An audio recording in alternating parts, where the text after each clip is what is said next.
Completion ان کو پتہ چلے گا کہ میری علی بھائی نے یہاں پر انویسٹمنٹ کرائی ہے, میں خوش ہوں. تو وہی 4 سال بعد وہی کلائنٹ دوبارہ آپ کو کہے گا کہ میری انویسٹمنٹ دوبارہ کرائیں. وہ یہ نہیں کہے گا کہ میری جان چھڑائیں.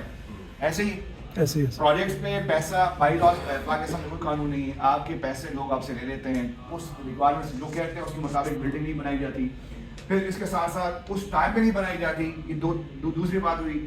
پھر جس ریٹ پہ بتایا گیا اس ریٹ پہ بلڈنگ نہیں بناتے. ایسکیلیشن چارجز بنانا, ایسکیلیشن چارجز اس کنڈیشن میں لگائے جاتے ہیں کہ یا تو انسرٹنٹی کوئی ایسی چیز آ جائے ملک کے حالات, یا یکدم جو ہمارا سیمنٹ کا ریٹ ہے وہ 1400 روپے وہ یکدم چلا گیا 2200 پہ.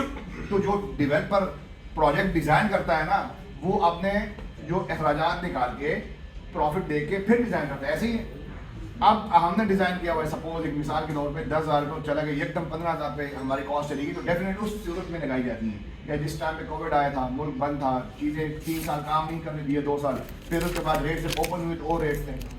لیکن لیٹ ہونے کی وجہ سے نہیں لگائی جاتی کہ ڈیولپر اپنی وجہ سے اگر 4 سال کا پروجیکٹ آپ کو دیا گیا, 4 سال میں اگر وہ پروجیکٹ جاتا ہے 6 سال میں, اس 2 سالوں میں جو ویریشن آئی ہے اس کی وجہ سے اگر آپ ایسکیلیشن چارج لگائی جاتی ہے تو وہ جاتی ہے. ڈیولپر کو چاہیے نا, ہم نے ایلیگنس ٹاور 3 سال کا پروجیکٹ تھا 2 سال میں بنایا, تو وہ ہمارے لیے بھی فائدہ ہے, آپ کی جو ایک کلائنٹ ہے انویسٹر ہے آپ کو بھی فائدہ ہے, رینٹ بھی آتا ہے, ریسیل پالیسی بھی ہے, آپ کو مارکیٹ میں رینٹ لینا چاہتے ہیں وہ بھی ہے.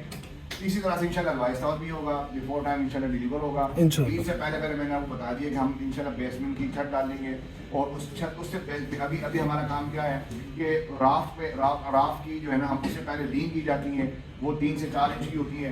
وہ انشاءاللہ ہمارا 15-16 تاریخ کو ہے, یہ اپریل ہے نا, 15-16 اپریل کو انشاءاللہ ہم لین کا کام کمپلیٹ کریں گے.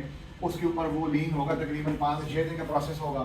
اس کے بعد اسٹیل کٹنگ ہوگی, اسٹیل کٹنگ جیسی ہوتی ہے پھر وہ بھی اسٹیل ہمارے پاس جو 2.5 فٹ کی رافٹ ہے, اس کے آپ کو پتا ہے کہ جو رافٹ ہے نا وہ ایک اپر لیول ایک ڈاؤن لیول میں اسٹیل بچھایا جاتا ہے.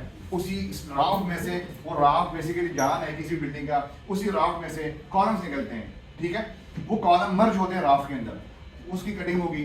رافٹ انشاءاللہ ہم 2 یا 3 مئی کو انشاءاللہ ہماری رافٹ پورنگ ہوگی, پوری کمپلیٹ. یہ بات ٹیکنیکل میں بتا رہا ہوں. 5.5 کنال کور ایریا کے اوپر 5.5 کنال کا ہی رافٹ ڈالا جائے گا. یہ نہیں ہے کہ آپ کو دکھانے کے لیے, پیسہ اکٹھا کرنے کے لیے, مارکیٹنگ کے لیے ہم 5.5 کنال میں 1.5-2 کنال کی بلڈنگ سلیب پہ سلیب ڈال دے جائیں, آپ لوگ ویڈیو بناتے جائیں, کلائنٹ کو دیکھیں کنسٹرکشن ہو رہی ہے, لیکن اس کے پیچھے ہو کیا رہا ہے